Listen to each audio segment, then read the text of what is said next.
cris de la terre. À l'approche de la fête de Toussaint, parlons aujourd'hui des chrysanthèmes. Le chrysanthème est la fleur emblématique de la fête de Toussaint. Mais d'où vient-il ?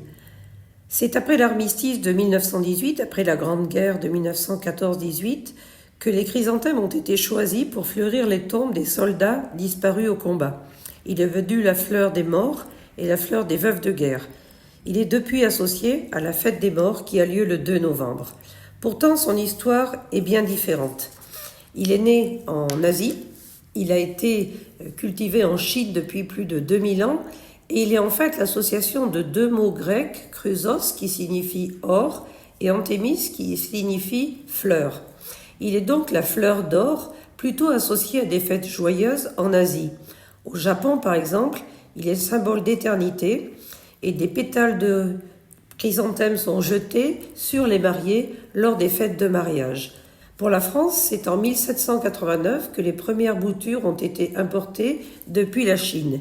Elles sont depuis largement cultivées en France, notamment dans le Maine-et-Loire, et la France compte plus de 2000 horticulteurs qui s'acharnent chaque année à préparer les boutures dès le printemps, car il faut être prêt vraiment au bon moment de Toussaint.